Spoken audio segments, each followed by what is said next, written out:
Hello, magandang buhay po. Welcome po muli sa aking channel. So, this time ay ipapakita po tayong video tutorial sa pagpapalit ng pulley para sa ating washing machine. Alright, so ang ating washing machine na i-repair ay Gigawash ng Shark 6.5. So, ang problema kasi rito, ito, yung pulley niya. Ayan, na-lost thread na po. Na-lost thread na po dyan. So, ginawa ko na ng paraan. Nilagyan ko sana ng tawag rito, metal epoxy. Kaso, yun, hindi pa rin umubra. Okay? So, kaya tara, i-repair natin siya.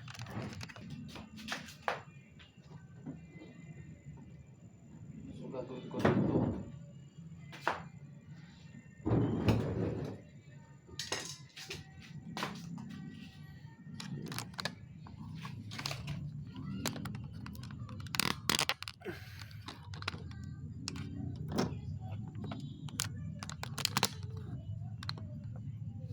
So, para matanggal to.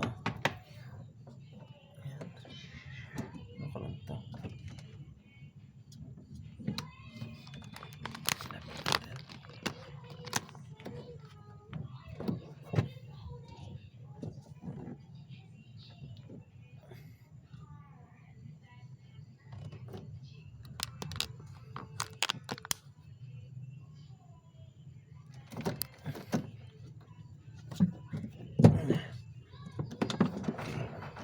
So, hindi natin siya matatanggal.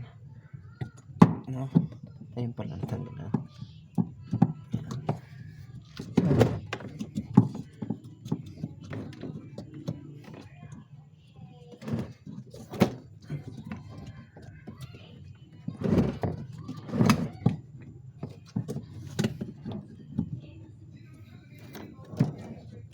So, natin luwagan natin to. Luwagan natin yung screw.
Tanggalin po natin siya.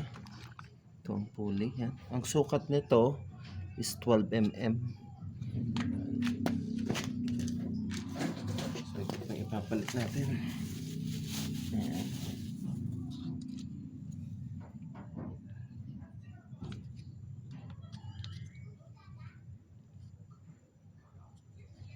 Okay.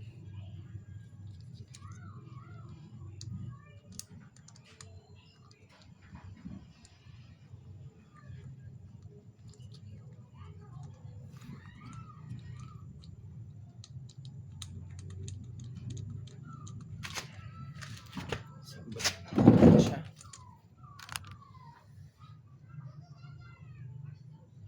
Balik natin doon.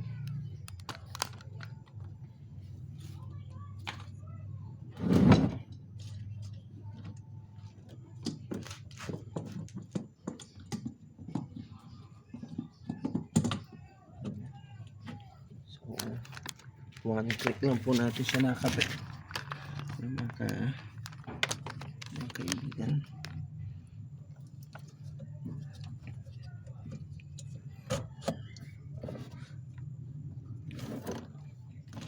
Ganito next, see to it. Nakatapat po, may pinaka, ayan. Ayan yung, hindi siya perfect na circle. Ayan, pero ano siya rito, yung lapad. So doon natin yan itatapat para masikipan. Okay.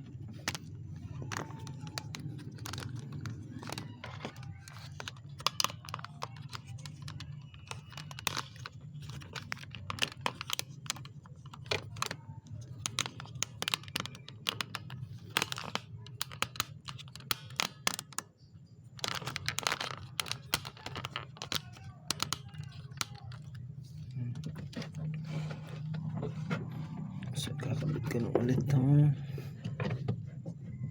ano niya. So same procedure. Ipit niya lang. Ayun. Okay na siya. Ayan. And then sa pagle-level, ginagawa ko lang itong pulley mula rito, sasampa ko lang siya. Okay. Ayan. So depende sa diskarte nyo. Ako pinipiga ko lang para makita ko yung laro.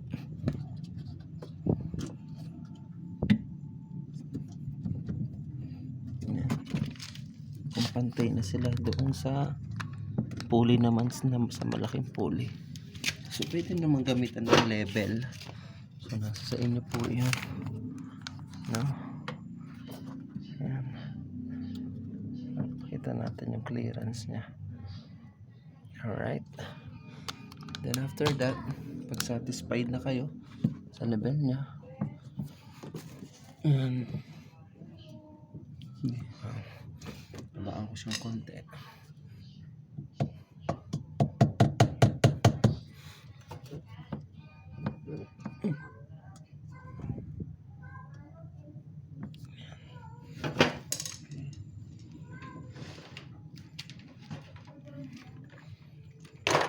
This time sisikapan na natin siya. Gamit tayo ng 8.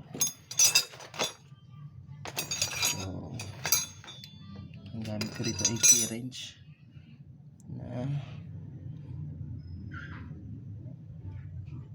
8. Okay. So ang pagsisigap natin ay clockwise. Yan. Pag nararamdaman nyo na sikip, so pwede nyo na yung higpitan to gamit ang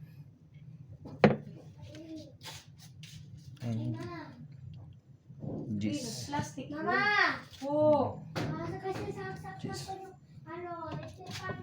Okay po. Sakto ano lang. I will bite some of the tummy. Okay, so testing natin siya.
Okay na po siya. So yung link kung saan ko nabili itong pulley na to, i-comment ko na lang sa description. Thank you. you.